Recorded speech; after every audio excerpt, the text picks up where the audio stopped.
اعوذ باللہ من الشیطان الرجیم بسم اللہ الرحمن الرحیم وبہ نستعین وهو خیر ناصر ومعین الحمد لأہلہ الصلاة والسلام علی اہلہا ولعنۃ اللہ علی اہلہا۔ السلام علیکم ورحمۃ اللہ وبرکاتہ۔ تمام برادران و خواہران کو درس قرآن میں خوش آمدید۔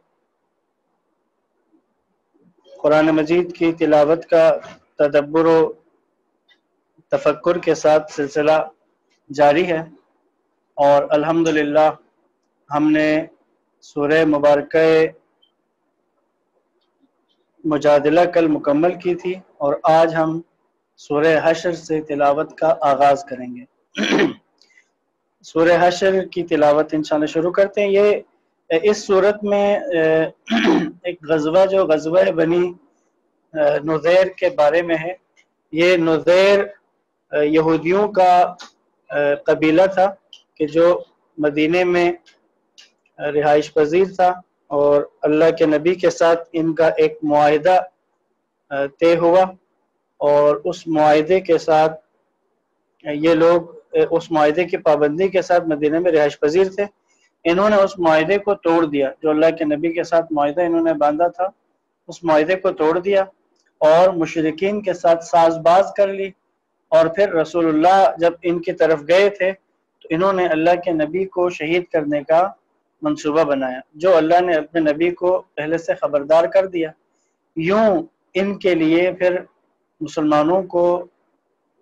مسلمانوں نے ان کی طرف رسول اللہ کی معیت میں ان کے اوپر لشکر کشی کی، اور اس میں یہ لوگ اپنے گھروں میں جو انہوں نے قلعوں کے طرز پہ بنائے ہوئے تھے، یہ قلعہ بند ہو گئے، اور کچھ دنوں کے محاصرے کے بعد انہوں نے ہتھیار ڈال دیے، اور پھر رسول اللہ نے ان کو مدینہ چھوڑنے کا حکم دے دیا، اور ان کو مدینہ سے نکال دیا گیا۔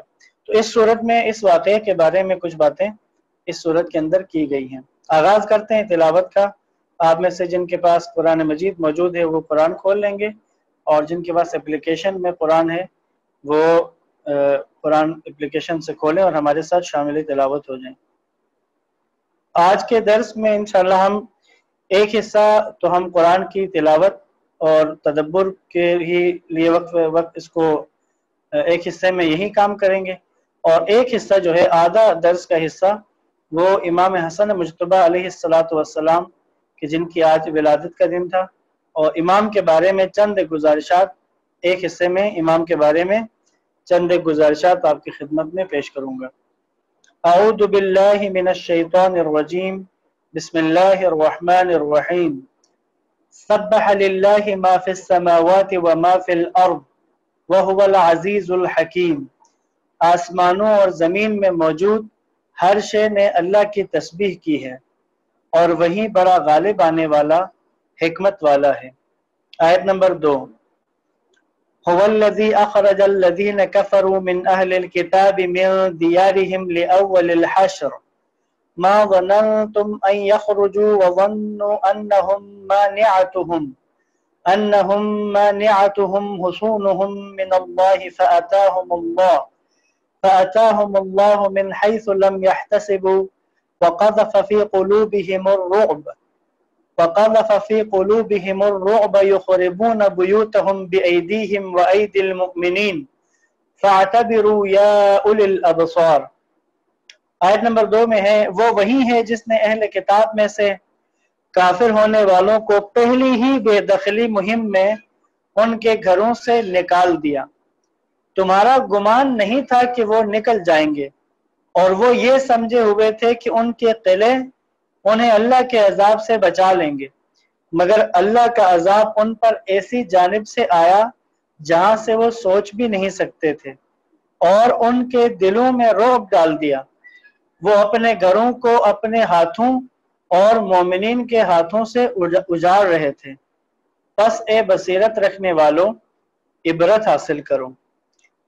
وہی واقعہ جس کی طرف آپ کی توجہ مبذول کرائے شروع میں۔ اس میں ایک اور چیز یہاں پہ اضافہ ہوا کہ جس وقت ان یہودیوں کو مدینہ سے نکل جانے کا رسول اللہ نے حکم دے دیا، تو یہ کیا کر رہے تھے؟ یہ ظاہر ہے کہ جو چیزیں یہ ساتھ لے جا سکتے تھے اس کو تو انہوں نے ساتھ لے لیا، لیکن پھر انہوں نے نا اپنے گھروں کو اور اپنے گھروں کے اندر جو چیزیں ہیں ان کو خود ہی اپنے ہاتھوں سے توڑنا شروع کر دیا، کیونکہ ان کی دشمنی بہت تھی اسلام کے ساتھ۔ یہودیوں کی اس زمانے میں ہو یا آج کا دور ہو، یہودی اسلام سے بہت زیادہ دشمنی رکھتا ہے، مسلمانوں سے بھی یہودیوں کی دشمنی بہت سخت ہے۔ اب یہ اپنے گھروں کو خود ہی اجاڑ رہے تھے تاکہ مسلمانوں کے کام نہ آ جائیں ان کے نکلنے کے بعد۔ یہاں پر اسی لیے نا کہ وہ اپنے ہاتھوں سے اور مومنین کے ہاتھوں سے بھی اجاڑ رہے تھے، یعنی اس سے پہلے کہ مومنین داخل ہوں اور اس کو خرابے میں تبدیل کریں، کو حملہ کریں، خود ہی یہ اپنے گھروں کو بھی اجاڑ کے یہ مدینے سے گئے ہیں۔ آیت نمبر 3، وَلَوْلَا أَن كَتَبَ اللَّهُ عَلَيْهِمُ الْجَلَاءَ لَعَذَّبَهُمْ فِي الدُّنْيَا وَلَهُمْ فِي الْآخِرَةِ عَذَابُ النَّارِ، اور اگر اللہ نے ان پر جلاوطنی لکھ نہ دی ہوتی تو انہیں دنیا میں ضرور عذاب دیتا، اور آخرت میں تو ان کے لیے ہے ہی جہنم کا عذاب۔ یعنی یہ جلاوطن ہو گئے، اگر جلاوطن نہ ہوتے تو انہیں دنیا میں اللہ ضرور عذاب دیتا۔ مسلمانوں کے ہاتھوں، اللہ کے نبی اور ان کے ساتھیوں کے ہاتھوں جن کو سمجھیں جنگ کے اندر نقصان اٹھانا پڑے گا، خدا نے اس کو بھی عذاب الہی سے ہی تعبیر دی ہے۔ آیت نمبر 4، ذَلِكَ بِأَنَّهُمْ شَاقُّوا اللَّهَ وَرَسُولَهُ وَمَن يُشَاقِقِ اللَّهَ فَإِنَّ اللَّهَ شَدِيدُ الْعِقَابِ، یہ اس لیے ہے کہ انہوں نے اللہ اور اس کے رسول سے دشمنی کی، اور جو اللہ سے دشمنی کرے تو اللہ یقیناً سخت عذاب دینے والا ہے۔ یعنی ان کے ساتھ یہ جو عذاب کا خدا کہہ رہا ہے، وجہ یہ ہے کہ انہوں نے اللہ اور اس کے رسول سے دشمنی کی ہے۔ آیت نمبر 5، ما قطعتم من لینۃ او ترکتموها قائمة على اصولها فبإذن اللہ وليخزي الفاسقین، تم لوگوں نے کھجور کے جو درخت کاٹ ڈالے یا انہیں اپنی جڑوں پر قائم رہنے دیا، یہ سب اللہ کے حکم سے تھا، اور اس لیے بھی تاکہ فاسقین کو رسوا کیا جا سکے۔ جب اللہ کے نبی اور آپ کے اصحاب نے، آپ کے لشکر نے ان یہودیوں کو ان کے قلعوں کا جب محاصرہ کیا تو وہ کچھ ان کے کھجور کے درخت تھے کہ جو لشکر کے، اسلامی لشکر کے نا رستے میں رکاوٹ بن رہے تھے، حائل ہو رہے تھے، تو پھر رسول اللہ کے حکم سے کچھ درختوں کو اکھاڑ دیا۔ جب وہ اکھاڑا تو یہودیوں کو یوں یہ لگ رہا تھا کہ شاید وہ ہمیں کوئی فائنینشل نقصان جنگ میں پہنچانے کے لیے ہمارے درخت اکھاڑ رہے ہیں۔ تو انہوں نے کہا کہ آپ تو رسول اللہ کو آواز دی، انہوں نے کہا آپ تو ایسے نہیں ہیں، آپ تو خود اپنی تعلیمات کے خلاف عمل کر رہے ہیں کہ آپ نے کہا ہوا ہے کہ لوگوں کی کھیتیاں نہیں اجاڑی جائیں جنگ میں۔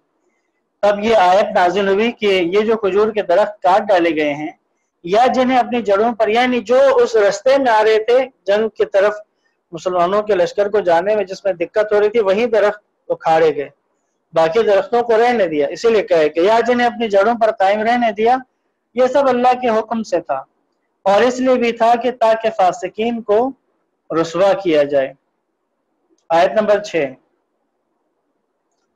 وَمَا أَفَاءَ اللَّهُ عَلَى رَسُولِهِ مِنْهُمْ فَمَا أَوْجَفْتُمْ عَلَيْهِ مِنْ خَيْلٍ وَلَا رِكَابٍ وَلَكِنَّ اللَّهَ يُسَلِّطُ رُسُلَهُ عَلَى مَن يَشَاءُ وَاللَّهُ عَلَى كُلِّ شَيْءٍ قَدِيرٌ، اور ان کے جس مال غنیمت کو اللہ نے رسول کی آمدنی قرار دیا اس میں تمہارا کوئی حق نہیں، یعنی سب مسلمانوں کا اس میں حق نہیں ہے، کیونکہ اس کے لیے نہ تو تم نے گھوڑے دوڑائے نہ اونٹ، لیکن اللہ اپنے رسول کو جس پر چاہتا ہے غالب کر دیتا ہے، اور اللہ ہر چیز پر خوب قادر ہے۔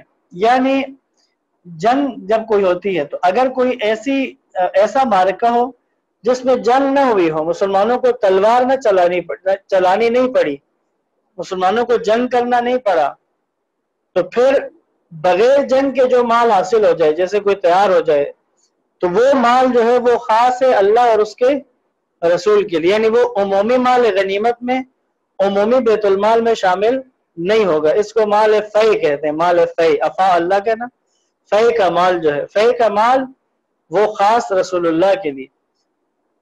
اس کے علاوہ